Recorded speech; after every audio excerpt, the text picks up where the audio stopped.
Marie.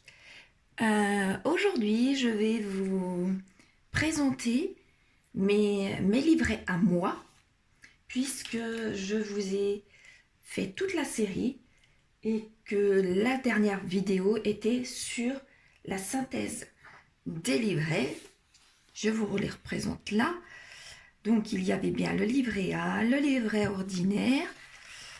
Ensuite, on avait le LDDS, le LEP, le CEL et le PEL.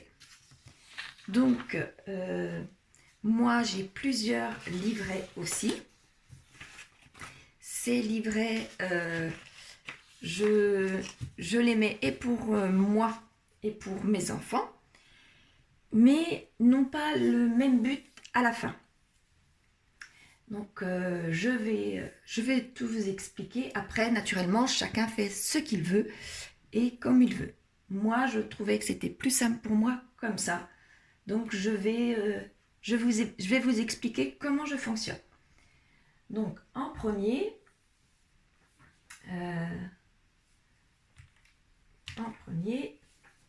voilà, le livret ordinaire. Donc, ce livret-là, il est pour les enfants.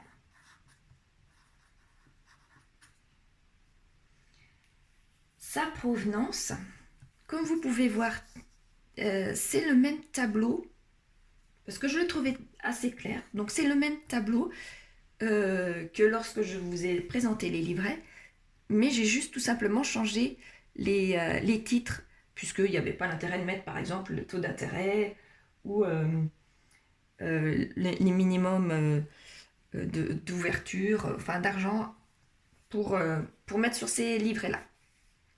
Là, c'est dans un autre but. Donc voilà. Donc là, le livret ordinaire est réservé pour mes enfants. Ça, l'argent vient de l'excédent du compte courant.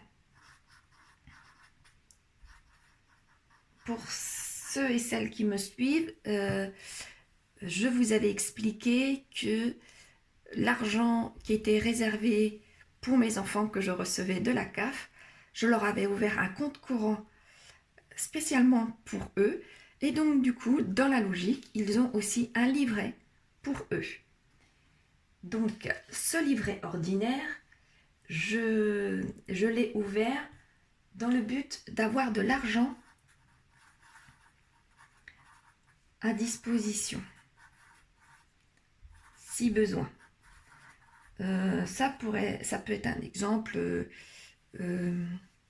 comme là, mon petit dernier va faire sa communion cette année, et donc du coup, cet argent-là, je vais le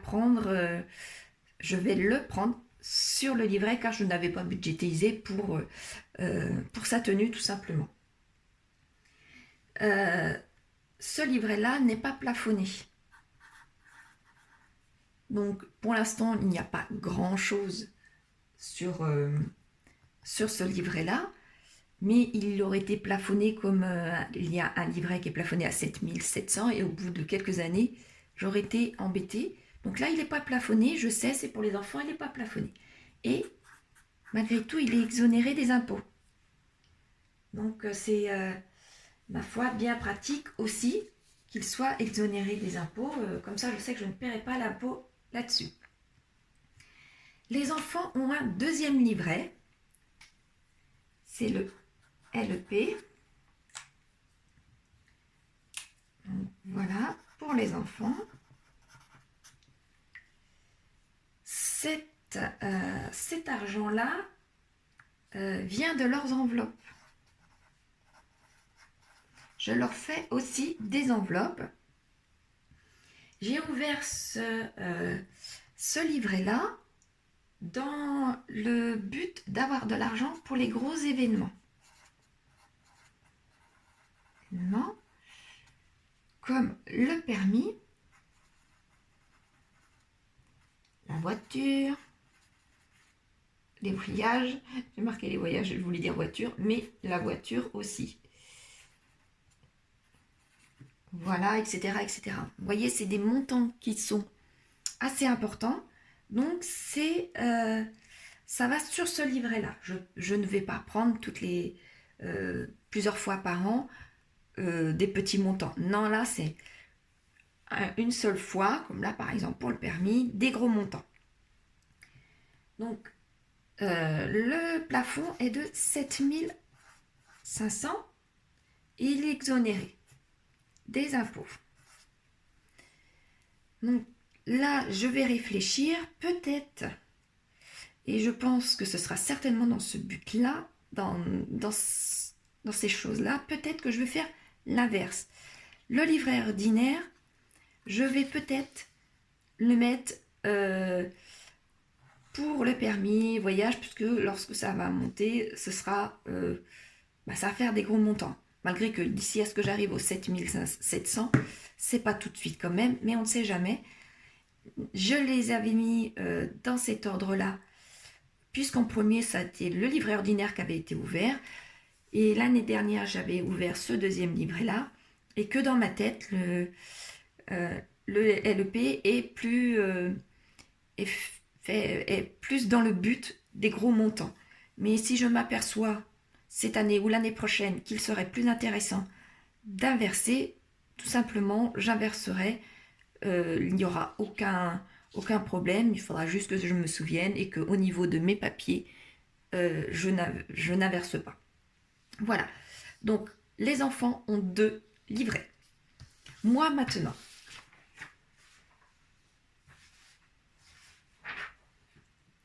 Alors,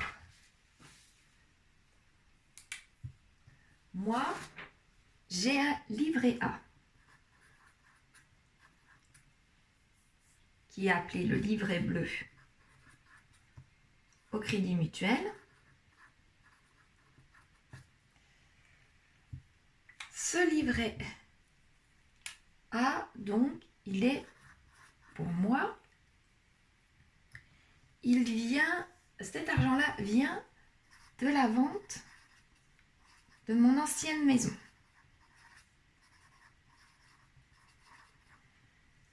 J'ai cet argent-là dans le but d'avoir un apport pour ma future maison.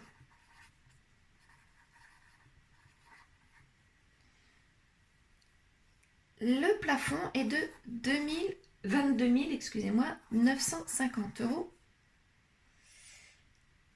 Et ce qui est bien, c'est que c'est exonéré des impôts. Sur ce livret-là, au Crédit Mutuel, le plafond a beau être de presque 23 000 €, une fois que le plafond du livret bleu est atteint, nous passons en livret orange. Le livret orange, lui, qui n'est pas plafonné. Donc, le livret bleu a un taux d'intérêt qui est de 1% maintenant. Et une fois qu'on a dépassé le plafond, on peut mettre autant qu'on veut, mais il n'y a plus d'intérêt. Mais moi, je trouve ça bien pratique, parce qu'on peut dépasser le plafond. Donc, je trouve ça très très bien, et les autres livrets ne le font pas. J'ai aussi, si vous vous souvenez, un LDDS. Donc, ce LDDS, moi, a été ouvert aussi grâce à la vente de mon ancienne maison.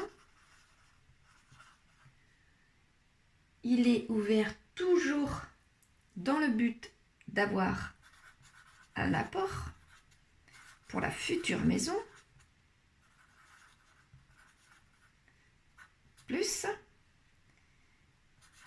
mon épargne de précaution. Le plafond, lui, est de 25 000 €. Il est exonéré des impôts. Mon loto n'est pas extraordinaire non plus parce qu'il est de 0,05. Donc il est vraiment pas énorme. Donc j'ai ces deux livrets là qui ont été ouverts, si vous remarquez bien, qui ont été ouverts grâce à la vente de ma maison et qui serviront pour l'apport de ma future maison. Et là, de mon épargne en plus de précaution.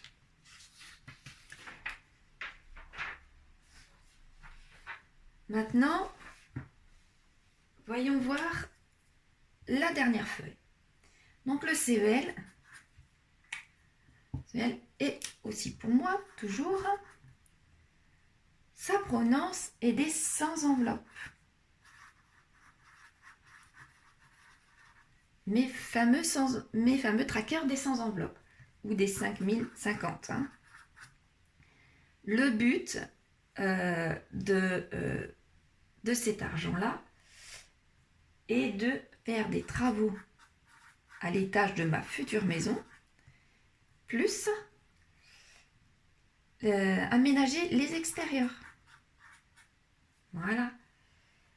Le plafond est de 15 300 €. J'espère bien arriver à ce montant-là d'ici 1 an.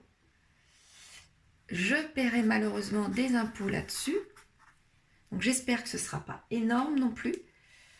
Mais sur les 15 000, je sais que je vais pouvoir avoir au moins les 10 000 d'ici à quelques semaines. Donc les 15 000, je verrai si je les atteins ou pas. Mais quoi qu'il en soit, je serai obligée de payer des impôts sur le montant que j'aurais mis sur ce livret-là.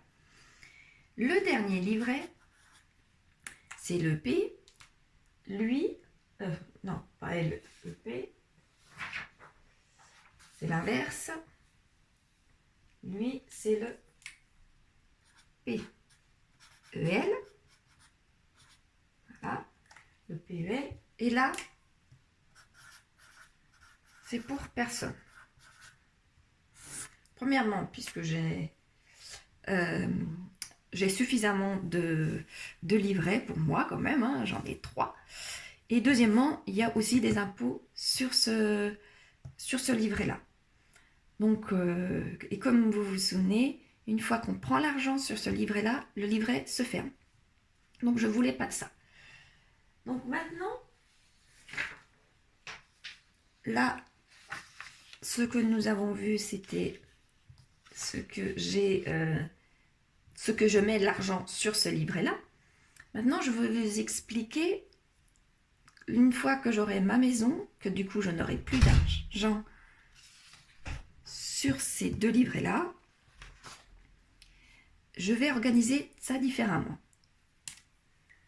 Voilà. Alors, en 2023, là,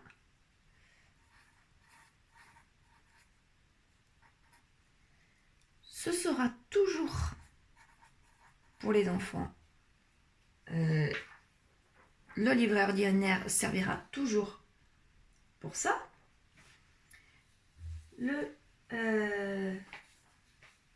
Là, en 2023, ce sera toujours également le LEP pour les gros. Et ce sera aussi pour... ça viendra aussi des enveloppes. Maintenant, ce qui va changer, c'est moi. Voilà. Donc, je n'aurai plus d'argent, puisque j'aurai donné mon argent pour l'apport.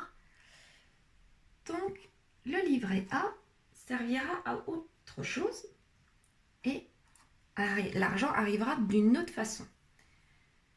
Donc, en 2023, la provenance, ce sera l'excédent de mon compte courant.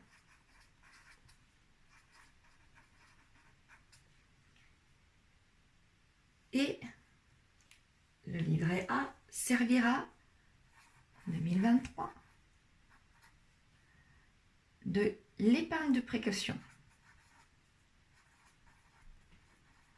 Et seulement pour l'épargne de précaution. Comme ça, ce sera bien séparé, comme je vous avais expliqué dans une autre vidéo. Le LDDS, lui, donc je n'aurai plus cet argent-là. En 2023, cet argent-là viendra des primes. Comme mon 13e mois, ma prime de vacances, de participation, mes heures supplémentaires. Voilà, ce sera l'argent que j'aurai en plus de mon salaire. Et donc du coup, là, en 2023, pour le LDDS, ce sera le remboursement anticipé de mon emprunt. Donc, le LDDS, il sera sur plusieurs années. Donc, vous voyez, j'ai le droit jusqu'à 25 000 euros. Donc, j'ai le temps de rembourser. Mais tout l'argent que je pourrais mettre de côté, je le mettrai de côté pour pouvoir rembourser mon emprunt petit à petit. Après, si il me faut 20 ans pour rembourser par anticipation, ben, il faudra 20 ans. C'est pas bien grave. Maintenant, le CEL. Le CEL en 2023.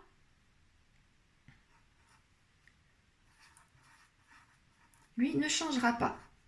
Il viendra bien de mon défi des 100 enveloppes car je continuerai, c'est sûr, à le faire.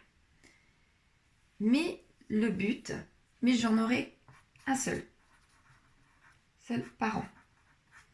Si par bonheur je réussis à terminer un tracker, ce tracker-là, enfin cet argent-là, le supplément, ira dans mon LDDS pour mon remboursement anticipé de mon emprunt. J'en ferai seulement un par an et croyez-moi, 5 000 euros, ce ne sera pas toujours facile de les trouver. Donc déjà, ce sera déjà bien. Donc en 2023, par contre, le but ne sera plus de faire des travaux pour l'étage et pour les extérieurs. Le but sera de mettre de l'argent de côté pour mon voyage au Canada que j'aimerais faire dans quelques années, mais que j'aimerais bien faire quand même. Vous voyez, c'est... Et puis là, il n'y aura toujours rien. Ce n'est pas du tout les mêmes buts d'une année sur l'autre. Tout simplement puisque j'ai la maison, ma future maison qui devrait arriver l'année prochaine. Donc après, je n'aurai plus l'argent. Donc là, comme je vous disais, ce sera toujours la même façon de faire et dans le même but. Pour les enfants. Pour moi, une fois que mon argent que j'ai sur ces 2 livrets-là sera parti pour l'apport pour ma maison, je n'aurai plus du tout d'argent dans ces 2 livrets-là. Donc je pourrai séparer correctement mon argent. Comme là, mon LDDS, c'est pour l'apport de ma future maison et de mon épargne de précaution et je ne veux pas mélanger du tout. Je veux bien que mon épargne de précaution soit bien séparée et que mon remboursement anticipé également. Je ne veux pas mélanger. Vous voyez, j'aurai un livret pour mon épargne de précaution, un livret pour mon remboursement anticipé, un livret pour mon voyage au Canada. J'ai oublié de vous préciser que mon épargne de précaution, il y aura aussi mon épargne un livret classique, quoi. Si j'ai besoin, pour X raison, j'ai dépassé, je suis à découvert, on ne sait jamais, ça, je prendrai dans mon livret ici. Donc c'est vraiment un livret pour ça. Un livret qui sera de mon excédent de compte courant. Voilà. Si j'aurais pu avoir un autre livret bien séparé, un autre livret pour moi, je séparais mon épargne de précaution avec mon argent de mon excédent de compte courant bien précisément. Ce serait bien séparé. Mais comme vous avez pu voir tout à l'heure, j'ai fait le choix pour mes enfants d'avoir 2 livrets. Un pour les petits montants que j'aurai à disposition s'il y a besoin et un pour les gros montants. Je veux vraiment bien séparer puisque la provenance est différente entre le compte courant et les enveloppes que je mets tous les mois. Je n'aurai pas ces deux livrets, mais un seul. Je m'aurais pris, moi, un autre livret pour justement avoir cet argent disponible. Ou alors, si j'aurais pu avoir 2 livrets ordinaires, par exemple, un pour les enfants et un pour moi. Mais ce n'est pas le cas, donc là, je suis obligée d'avoir mon épargne de précaution avec mon livret, mon argent classique de livret. Voilà, j'espère avoir été claire et vous avoir donné quelques pistes pour vous, pour également bien séparer. Tout dépendra effectivement de votre situation. Tout le monde n'a pas la chance d'avoir de l'argent de côté pour avoir plusieurs livrets. Le but est de faire suivant ses moyens, suivant sa situation. Donc avec cette vidéo clôture ma série sur les épargnes. À partir de la semaine prochaine, ce sera une autre série de vidéos. Je pense que ce sera une série sur les économies. Comme vous savez, j'ai réussi à faire des économies d'EDF, à faire toutes sortes d'économies. Je vais vous expliquer moi ce que j'ai pu faire, ce que j'ai pu mettre en place pour faire ces économies. Voilà pour la fin de cette série de livrets d'épargne. Et j'espère vous avoir été utile dans cette série. Je vous remercie de m'avoir regardé durant toute cette série. Et pour les personnes qui ne sont pas encore abonnées, je vous invite à le faire en appuyant sur la petite cloche. Je vous remercie. Au revoir.